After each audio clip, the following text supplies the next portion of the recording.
chain that our graduate assistants put together. It's super informative. It really is almost like you're playing a domino game because you read it and it's one thing after another. Like what happens here led to this, to this, to this. So if you want to get a better understanding of kind of what's going on with the supply chain, I definitely recommend that you read this and maybe you discuss it over dinner next time. Who knows? You'll sound smart. So there is, like I said, that opportunity to read our reports. But I definitely want to highlight that, there is light at the end of the tunnel with all of this. We're coming out of the pandemic little by little, and we will return to this new normal, as people say. Specifically, when we refer to the supply chain, there will be new opportunities and, a need for innovation and investment, which will lead to opportunities in supply chain diversification. Specifically, for small businesses, we want to make sure that you guys are taking advantage of these opportunities. So we're here to hopefully help you guys see those type of opportunities that are coming. So once again, we're going to use the chat feature just to kind of be engaging. And I want to hear what's been your experience as a business owner, as a company owner, or even employee. What's been your experience since the beginning of the pandemic, since March 2020? So feel free to drop in the chat just some of the things that you're facing or have faced since the pandemic. Maybe you've had an increase in demand or sourcing issues or price increases. So I'll give a few minutes for you all to just kind of drop some thoughts in here of things that you've experienced. And I also have a few examples of some clients, but I'd love to hear from you all.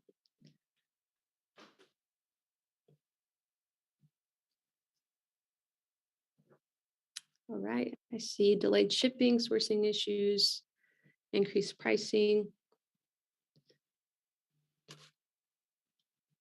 I know one of our clients that we work with, who you'll actually be hearing from today, he was telling us that, ever since the pandemic, because of all of these supply chain issues, his business has been off the chain, as he said.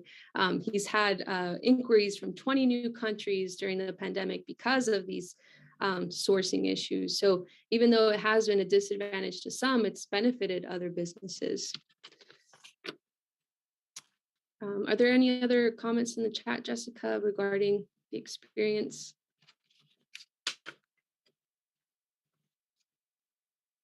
Yeah, so it looks like we have a lot of the same issues with the increased prices and then also the shortages. And then, of course, the trained labor shortage was also mentioned. Great. Yeah.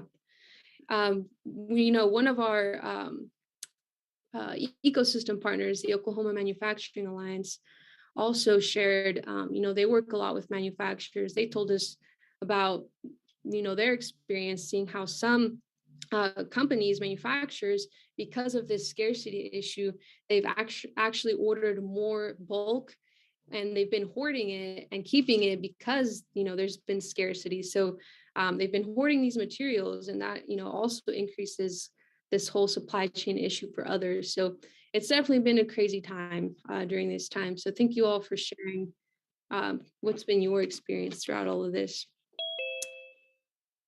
So now I want to jump to, that's great, all these things that you've been saying, Maria, but why should I export? So let's take a look at global trade within the state of Oklahoma and why it's important. So in 2020, there was a total of 5.37 billion exports from more than 2,600 exporters. So it's pretty decent, pretty good number you see there. I also included the top 5 countries that Oklahoma exports to. We see Canada and Mexico at the top of that list. And of course, that would make sense since we have the USMCA agreements that took over NAFTA in 2020. And this agreement helped facilitate trade between North America. So it makes sense that those two are top 2, and then we see the top 5. Also included the top 9 countries that we export to. So 67% of total exports from the state go to these top 9 countries. We can see, we have some European countries, some Asia Pacific countries as well. And lastly, small to medium-sized small to medium-sized enterprises account for 84% of exporters. So that's a pretty good number. But let's kind of really dive into what that number means. So small to medium-sized businesses account for 84% of U.S. exports, but there's actually a disparity. When we look at it, the percentage of the value of exports that small business account for is less than 26%. So yes, there are a lot of small businesses that are exporting, but they only export a small percentage or a small value of exports. So why is that? Well, there are several reasons why that is. There are structural hurdles, there's not a level playing field. So we're here to kind of help you highlight what resource partners are out there to help you move past these things so you can take advantage of these opportunities. We want to see the number of exporters go up, but we also want to see this other number go up as well. Awesome. So I'm a small business. Why should I export? Well, I found this data point that small businesses that export are outperforming those that do not. So that's already a great reason to get involved into exporting. So even though, increasing your sales is a great reason to export. When you increase your sales, you have the opportunity to employ more employees, pay them higher wages, and of course, that's great for our states. We talked about this 95% of the world living outside of the United States. So this allows you to expand your customer base and go into markets that you haven't even maybe considered, which is another reason why to get involved into exporting. It also allows you to hedge against downturns. So if there's a market that's not doing too well, maybe another country's market is doing well, so it allows you to mitigate that risk during those times. And it also allows you to expand the life cycle of your product. So maybe, you have a product in one country, it's maybe not, or maybe domestically, it's, going out of style or not in trend, or, people have come up with new and innovative things, but maybe in another country, it's exactly what someone is looking for. So it allows you to kind of expand that life cycle of your products. And of course, there's special financing programs. Because this takes money and because of all these structural hurdles, there are these special programs that we'll talk more in depth in part 2 of these series, but that's also another reason to get involved in exports. So now I want to share a video of one of our ecosystem partners, Chuck Mills. He has been involved in exporting for some time, and he wanted to share a few words on his experience with exporting.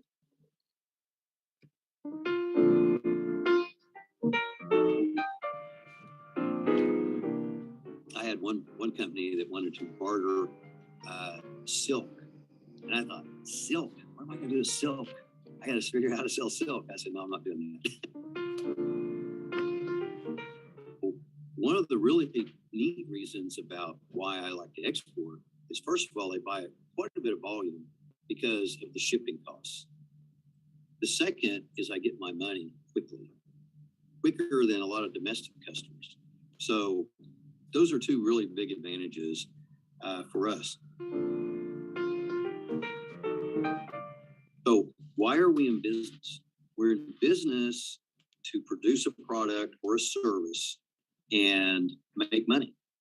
And, we have to figure out how we're going to make that happen. But it all starts with the sale. You've got to be able to have orders and sales coming in. And if you're limited here domestically, why not expand out there? 95% of the world lives outside the United States. The opportunity is huge. And why not pursue that? I tell you, there is no better time that I've seen than now to export your product, because the global supply chain is broken, and my business has just been off the chain. It's unbelievable. I'm getting inquiries and sales from countries that I've never sold to before, And I've sold to over 80 different countries in the last 40 years. And I continue to get new inquiries from new customers. Why not expand outside our borders and take advantage of this opportunity to supply other parts of the world with your product? Commerce did help me. Jesse Garcia has helped me a lot in answering questions. And then just being engaged personally with the Oklahoma District Export Council and the Oklahoma Governors International team has helped me, because the Governors International team has honorary consuls. Those honorary consuls can help you navigate with the country that they represent. But those organizations have helped me a lot with network and just information, and other exporters that I could talk to. So, like attending the World Trade Conference every year has been beneficial in networking, because I can pick up the phone and call another exporter and ask them, about a certain country. All right. So, those are kind of some information Chuck wanted to share with all of you, and some tips and tricks. For example, he mentioned the World Trade Conference and Consular Trade Summit, which we'll talk a little bit more towards the end. But I definitely want to highlight, Chuck's been in business for over 40 years. And over the course of those 40 years, he's exported to over 80 countries, 20 plus more during this whole pandemic.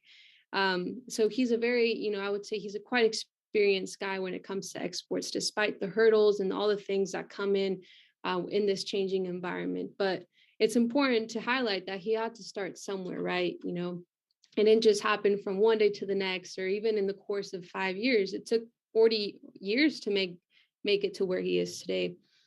So this is what we'll call the exporter journey. So this whole process, like I mentioned, it takes time, it takes people, it takes resources to make it happen. So along the different, what we will call these exporter journeys, there's many different questions that you need to ask, maybe some that you don't even know that you need to be asking. And depending on, the type of question and the type of starting point, there are just different questions and multiple places where you can start and where you might end up. So there's not one cookie cutter way to do this, which is why we're here to help guide you through what that process looks like. So we're going to provide 3 different examples or stories of exporter journeys. So I'll go over an international inquiry story, an indirect export, and then expanding into a new market. So I want to make sure and let you all know that these are actual stories from either clients of ours or clients that our ecosystem partners have worked with. Because of confidentiality, we aren't able to share all the details, but we'll hear from Chuck one more time where he will share his story on an international inquiry. I was contacted by a customer. This is before the internet, so it was a little more difficult then, because things were pretty much by mail, or you got very few phone calls. I mean, it was mainly mail. Didn't even have fax machines then. This sounds pretty ancient, but that's the way it was. The first thing is like, yeah, here's some business, and then the second is, oh, how are we going to do that? We don't know how to ship it there. We don't know what to charge. The very first one that we did, we sold this product to Africa, about $15,000, which was quite a bit of money in the late 70s. Not so much as it was now, but it was still has a lot of money, and so we made this product and we sent it. And we got paid. 6 months later, they come back and they want exactly the same thing. We ship it again, and we never got paid. So that was our first very valuable lesson about international trade finance. Expensive lessons learned. So a $15,000 lesson. All right. So that was Chuck sharing his sort of journey on this international inquiry, where he kind of got started into international trade and exporting. So, it's interesting to know that had he known some of the things that he didn't know he needed to know, he would have avoided losing the money that he lost. And after this call with him, I asked Chuck, I was like, so after losing money, Chuck, why did you continue? Like, why would you want to keep doing this? And he said that it would have been easy to quit, but I really wanted to grow our business and I still wanted to export our products. I just needed to get smarter. So from there, Chuck began to research different financing options such as cash in advance, looked into Exim Bank. So that kind of helped facilitate and get to where he is today. So next, I will talk about this exporter journey, the indirect exporter. So one of our ecosystem partners over at the SBA, SBA Office of International Trade, shared the story of a small business that almost missed out on a great opportunity because they didn't know that their business could qualify for export financing through the SBA as an indirect exporter. So this is how this happened. This business was a small engineering firm that reached out to the SBA export finance manager about this, potential opportunity to contract an export job through this other U.S. company. So the U.S. company had received a contract for a water treatment project in Ghana, and the U.S. company, this prime contractor, awarded a subcontract to the small engineering firm to construct this water treatment facility in Africa. The small engineering business had some previous experience with international trade, but it had been a long time since they had been really involved with it. So this company that would be involved with the Ghanaian counterpart was the big U.S. Prime contractor.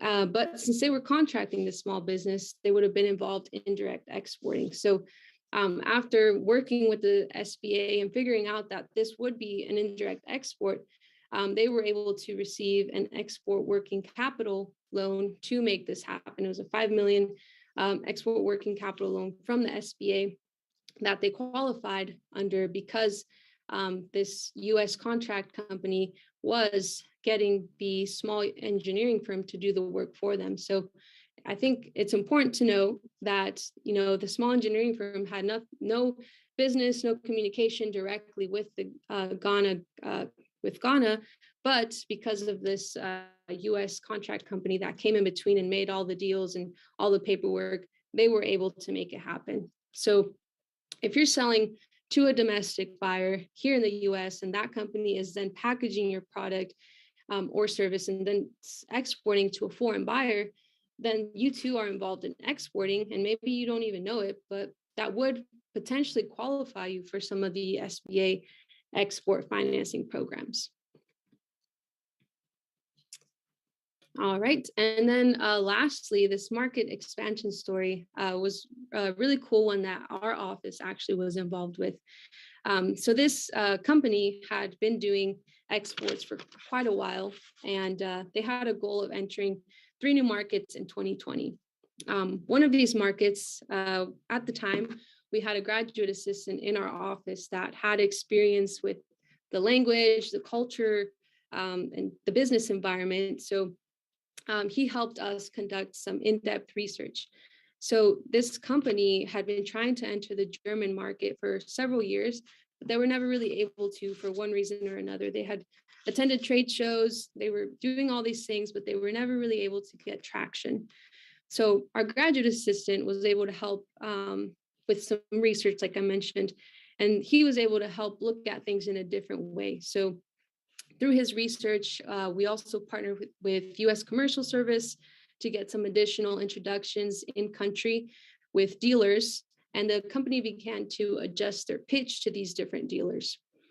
Recently, in last year, 2021, the client let us know that they were able to assign a dealer, so now they have a relationship in Germany. So, I think one of this is a very unique story. And the way that we helped them was with accelerating their ability to do something that as a small business, they didn't really have the capacity or the time to really do this. So they reached out to us to be able to make this happen. So we brought, the resources and just a different perspective in order to make their business more successful.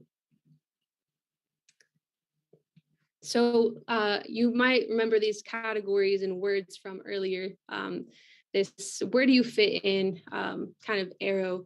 So going back to these categories, I think it's important to highlight that no matter where you are in this process, there's going to be different questions, different places where each of you that are on this call might start as a business that wants to get involved with exporting.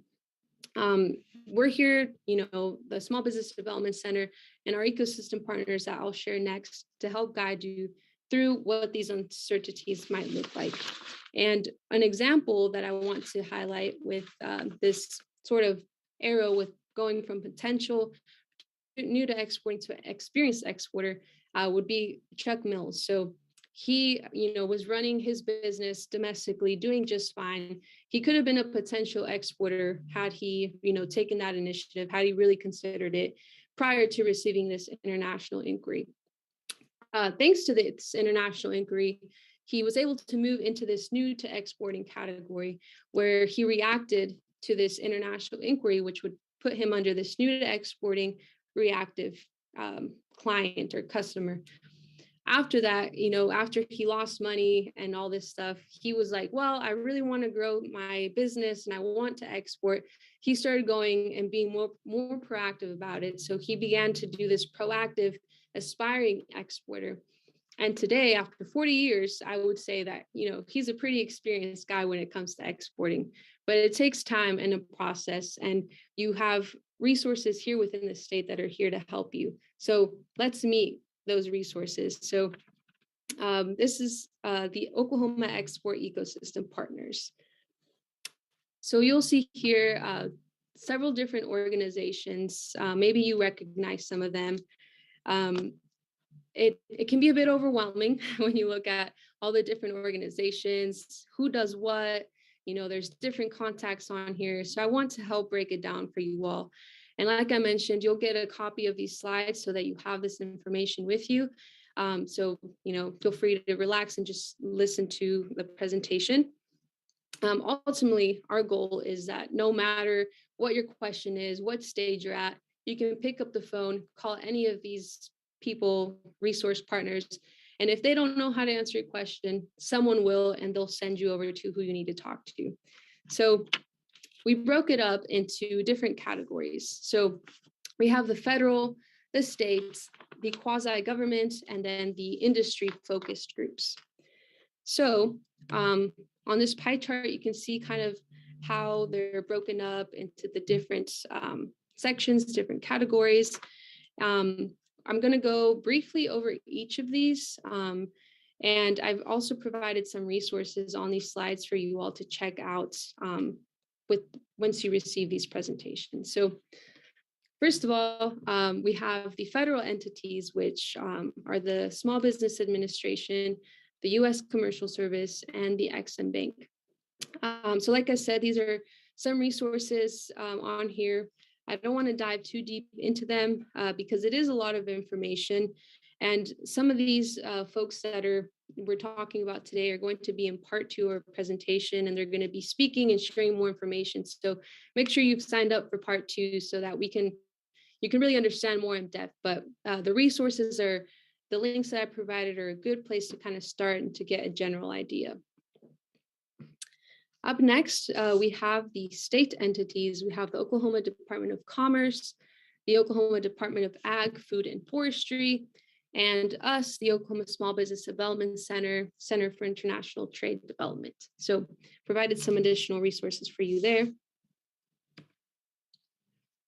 And then we have these quasi-government entities. So these two are a bit different, so I'll explain a little bit about them. So the District Export Council, which is the first one, is a group of exporters, but it's also administered by the U.S. Commercial Service. So the District Export Council puts on this yearly World Trade Conference, and recently they've been partnering with the Governor's International Team, which you see right below below it, which they do a lot of consular representatives, work with the consular representatives, such as making those connections and building those relationships. So the District Export Council and the Governor's International team put on together this World Trade Conference, Consular Trade Summit. And this year it's in October. It'll be a combined event. Part of it will be in Oklahoma City. The other part will be in Tulsa. So there will be more information on that within the next couple of weeks. So I'll be sure to send that out to you all via email in case you all are interested. So there is that. And lastly, we have the Oklahoma Manufacturing Alliance, which is another great resource specifically to manufacturers in the state, since they offer technical assistance and business advice for Oklahoma manufacturers to be successful. All right, and once again, this is the Oklahoma Export Ecosystem Partners. I hope that the framework that I provided and kind of breaking it up helped you all understand a little bit better how each of these organizations kind of interact and work with one another. And like I mentioned, no matter what your need is or question, any of these partners would be happy to pick up the phone, answer your question, respond to your email. So feel free to reach out when I send the sheet with all the contact information. I've also provided some resources to get you started.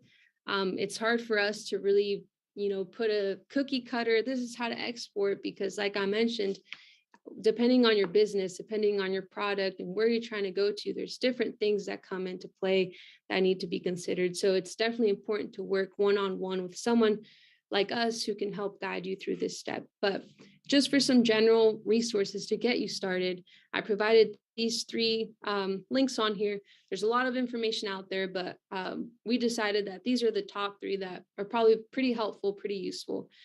So this trade passport is really helpful. They have on-demand videos and they're free. So that's the great part. For the most part, you can watch 20 videos for free. And then after that, there's like a fee associated in it. But I mean, really, if you watch all 20 videos, you'll already be, kind of have a better understanding of what all is involved with international trade. So I definitely would encourage you before part 2 that you watch at least 2 videos from this trade passport guide.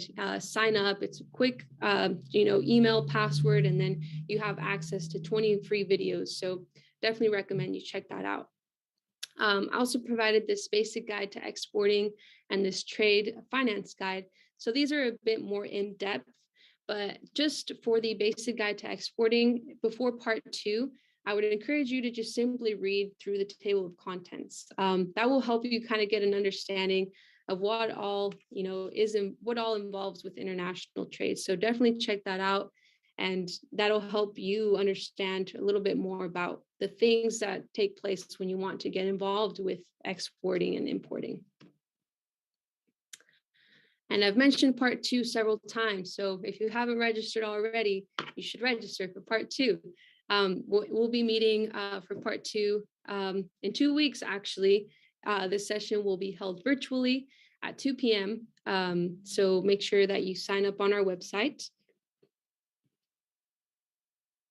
And lastly, that's it for today's presentation.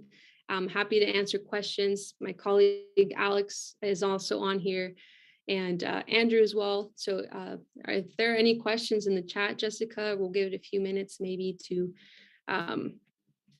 if there are any questions. So I had a question come in. Oh, actually, yes, let's take this one first. As the new business owner, is it better to partner with investors or take loans? Investor take loans. Let's see. On the international trade side, I guess that's more of a new business owner question. Do you, Jessica, have any guidance on that? I think I would probably look and see how much how much dilutive funding there would be involved in that. Are you willing to give up those, that section or that percentage of your business for that? And if so, what does that value look like for you? If you were to determine you wanted to export later, is there anything connected to potentially who that investor might be, and if that's going to be a hindrance to you entering an export market? Right. Thank you, Jessica. I think So you we had one mentioned. that came in that was, do most people that you see exporting start in North America because it seems like it's a little easier because of the partnerships and agreements in place? No, definitely. Because of the USMCA, it's so much easier to, export to, for example, Canada or Mexico. I think a lot of times we see a lot of businesses go to Canada because of the similarity in language. So it's definitely a bit easier, as well as Mexico. It's close in proximity, and there's, a really great relationship between the United States and Mexico. So I would say that most of the time people do start with North America, but as we saw with Chuck, he got an inquiry from Africa, which is like his first time ever doing international trade. So it does vary. So it's it just really depends. But most of the time, it is businesses that are getting involved within initially with North America.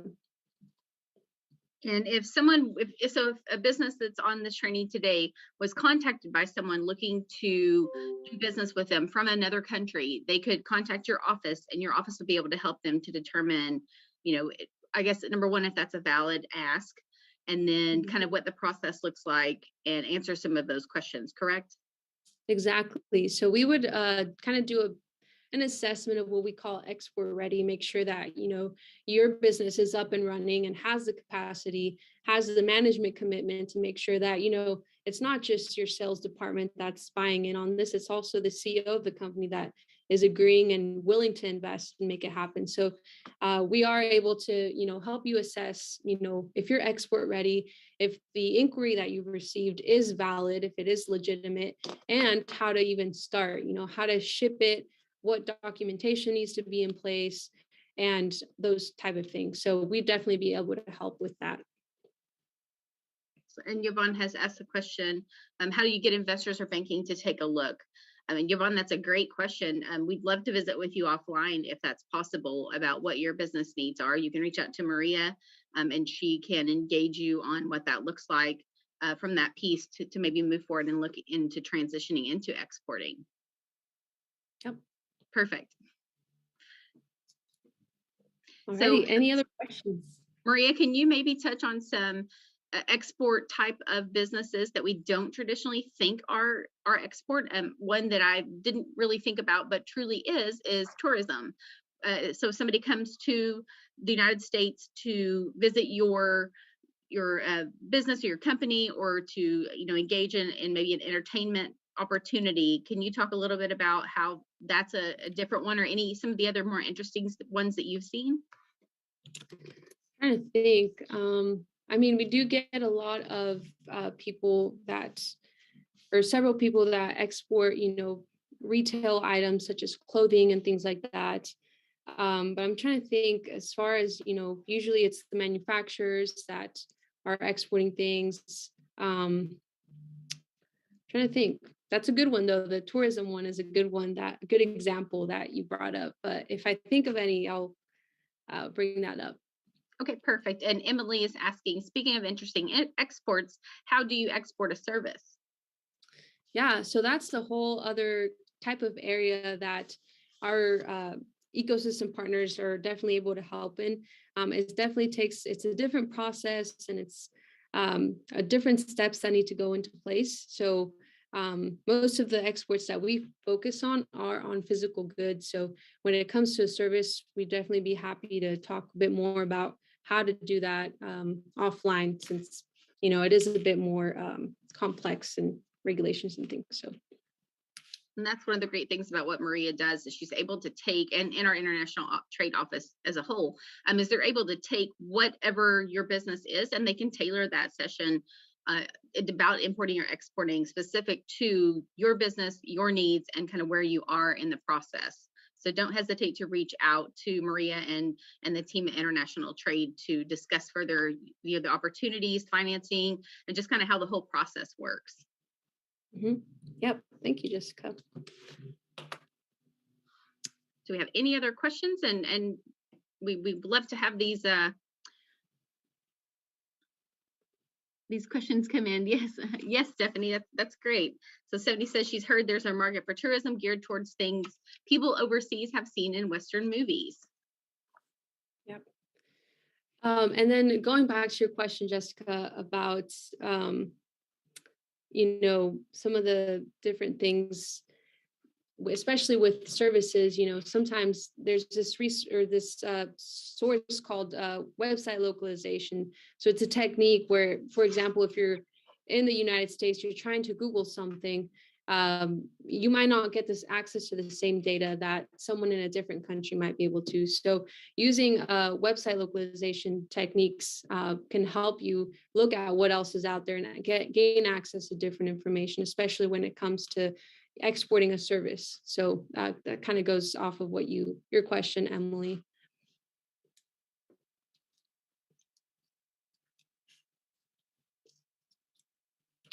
Maria, if you don't mind, I'm going to go ahead and launch our poll. Yeah, sounds good. If there are any other questions, feel free to email me, and we'll be happy to see you on part 2, where will answer some more information and have some more questions. We'll be having some speakers with the SBA, the Oklahoma Department of Commerce, and U.S. Commercial Service. So to talk more about what they do. So make sure you guys sign up for that on our website. And of course, Russ just shared this poll. Please be sure to help us answer that poll. It's one of our requirements, so it helps us know if our information was helpful to you guys.